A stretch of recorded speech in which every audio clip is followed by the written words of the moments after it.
Welcome to English Stories Journey. Listen, relax, and grow your English with every story. It started with one sentence and ended with silence. The afternoon sun spilled through the office window, painting golden lines across the desk between them. Emma and Daniel had worked side by side for 3 years, partners on every project, finishing each other's ideas, laughing over late-night deadlines. But that day, something felt different. "It's not fair," Daniel said, his voice tight. "You presented my idea without mentioning my name." Emma blinked, confused. "Your idea? We worked on it together." "No," he said, louder this time. "I started it. You just added details." She felt her chest tighten. "That's not true, and you know it." What began as a calm discussion turned sharp, like glass cracking under pressure. Words slipped out faster than they could think. Accusations replaced explanations. "You always take credit. You never appreciate what I do. You're impossible to work with." Each sentence pushed them farther apart. The air grew heavy, filled not with words, but with everything they didn't say. Emma wanted to tell him she hadn't meant to hurt him, that she truly thought they were a team, but pride held her tongue. Daniel wanted to say he felt invisible lately, that maybe his frustration wasn't really about this project at all. But anger spoke louder than truth. Finally, Emma whispered, "Forget it," and walked out. The door clicked behind her, a small sound, yet it felt like an explosion. Silence filled the room, but it wasn't peaceful. It was the silence of something breaking, not loudly, but deeply. Later that evening, as Daniel sat alone, he replayed every word. It was strange how fast things had fallen apart. One misunderstanding, one wrong tone, and years of friendship suddenly felt fragile. He thought of calling her, but didn't know what to say. At home, Emma stared at her phone too, scrolling through old photos, team lunches, birthday surprises, shared victories. They had been such a strong pair. How did it all come down to this? Conflicts often begin like that. Small sparks that find dry ground. A sentence misheard. A feeling ignored. A pride unspoken. And before we know it, the warmth of connection turns into the heat of confrontation. We tell ourselves it's about who's right, but often it's about who feels unheard. Emma and Daniel's story isn't rare. It happens in offices, homes, friendships, marriages. People who care about each other suddenly standing on opposite sides of an invisible line. So the question remains, can we learn to disagree without destroying connection? Is it possible to speak honestly and still keep respect alive? To argue and still protect the bond that matters? The answer begins not with louder voices, but with deeper understanding. But before we reach that point, we have to face the truth that every conflict, no matter how small, carries a choice: break the bridge or build it stronger. Conflict isn't the enemy. Silence is. Anger is. The real danger lies not in disagreement, but in how we deal with it or avoid it. Most people fear conflict. We see it as something bad, a sign that something is broken. But the truth is, every strong relationship between friends, partners, families, or coworkers has faced moments of tension. Conflict doesn't destroy connection, mishandling it does. When two people care about something deeply, they will see things differently. Different opinions mean both are thinking, both are alive, both are invested. The problem starts when we stop listening and start fighting for our version of truth. Avoiding conflict might feel peaceful at first, but it's only quiet on the surface. Underneath, resentment builds like water behind a dam. Every never mind, every it's fine adds weight until the smallest crack can cause it all to burst. Aggression, on the other hand, burns bridges instantly. Harsh words can leave scars long after the argument is over. It's easy to win a fight, but much harder to win back trust. The healthiest relationships aren't those without disagreements. They're the ones where both sides learn to speak and to listen. It's a balance: honesty without cruelty, patience without silence. Think of a conversation as a dance. If one person pushes too hard, the other steps back. If one moves too quickly, the other loses rhythm. Conflict handled with awareness isn't chaos. It's movement, learning how to step together again. We all want to be heard, as the saying goes, but sometimes we forget to listen. Real listening isn't about waiting for your turn to speak.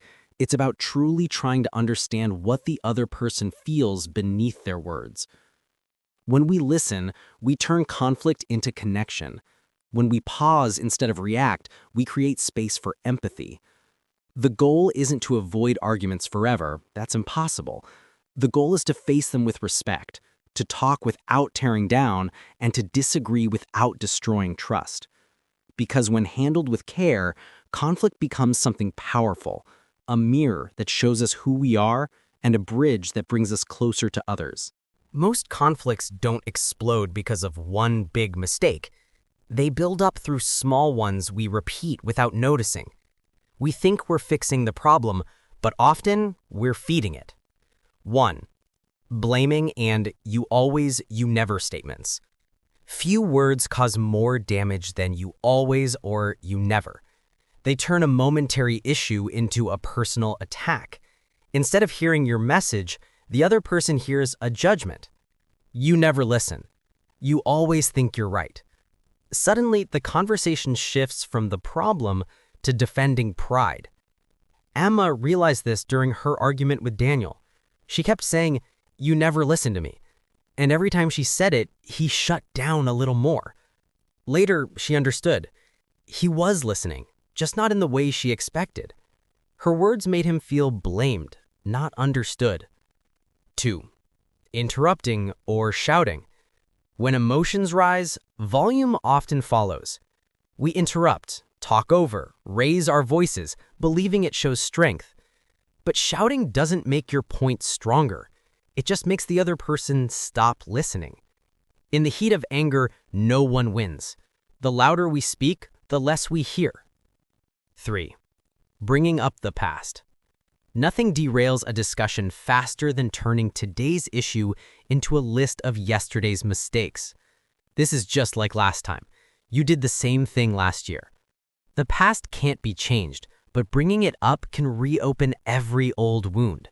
When we drag old pain into new conversations, we lose focus on what can actually be fixed now. 4.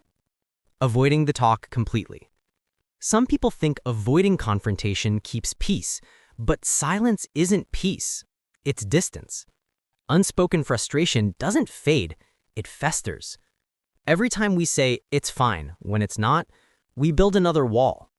Eventually, small cracks of silence can break a relationship more deeply than a single argument ever could. 5. Trying to win instead of solve. Conflict isn't a competition, yet many people treat it like one, aiming to prove they're right instead of finding what's fair. Winning the argument often means losing the connection. Real communication isn't about victory, it's about understanding. If we can learn to pause before blaming, listen instead of shouting, and speak from the present instead of the past, then conflict becomes not a battlefield, but a classroom. Conflicts are part of every relationship, personal or professional. They test how well we understand ourselves and how deeply we respect others. But most importantly, they test whether we can keep our emotions from taking control. There's no magic phrase to make tension disappear, but there are choices, simple, powerful habits that can turn an argument into understanding. 1. Pause before reacting. The first rule of handling conflict wisely is simple. Don't answer anger with speed. When emotions surge, logic leaves the room. Our body fills with adrenaline, and our mind looks for defense instead of clarity. That's why the best response often starts with silence. Take a breath, step away if needed. Say, I need a moment to think. It's not weakness, it's control. 2. Listen first, speak second. Most of us listen to reply, not to understand. But listening is what transforms conflict into connection. When someone is upset, they don't need a perfect answer, they need to feel heard. Try saying, help me understand what you mean. Those words open space. They show humility, curiosity, and care. True listening isn't just hearing words. It's noticing tone, emotion, silence. It's seeing the person behind the complaint. Often, people argue not about what happened, but about how it made them feel. Listening softens anger because it reminds the other person that they matter. 3. Use I statements. Words like you did, you said, you made me are fire in conflict. They blame. Instead, use I statements. I feel hurt when this happens. I get frustrated when I'm interrupted.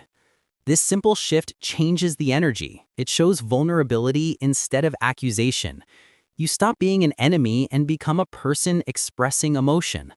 I statements invite empathy. They say, I want you to understand me, instead of, I want you to feel guilty. 4. Focus on the issue, not the person.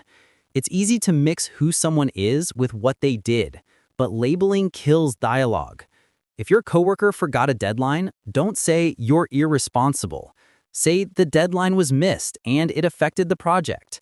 Focus on behavior, not character. When you attack identity, the other person shuts down to protect themselves. When you talk about actions, you leave room for change.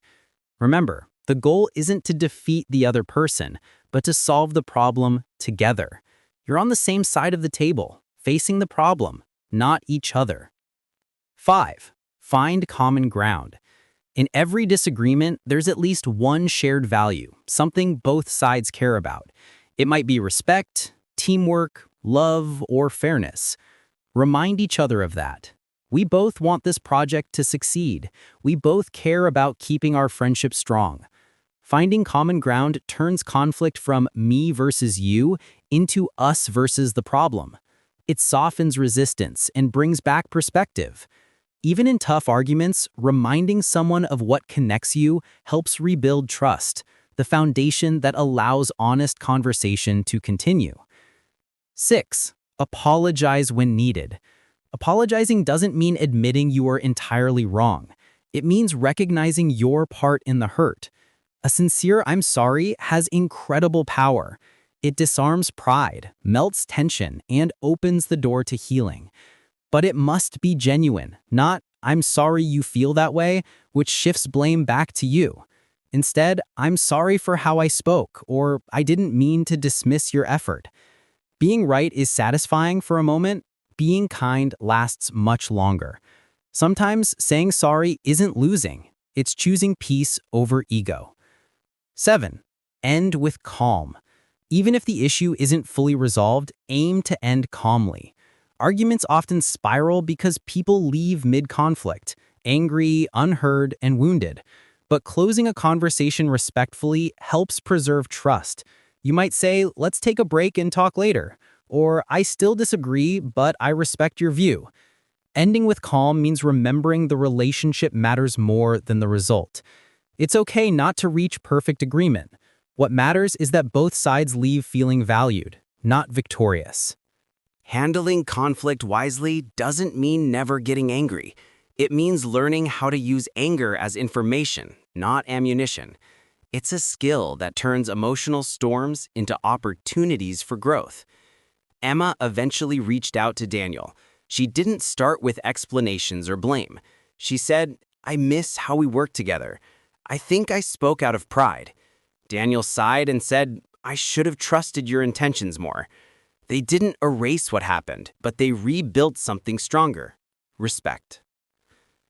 That's the quiet magic of wise communication. When we pause, listen, speak with honesty and empathy, And remember kindness. We don't just end arguments, we transform them. Because real strength isn't in winning every fight.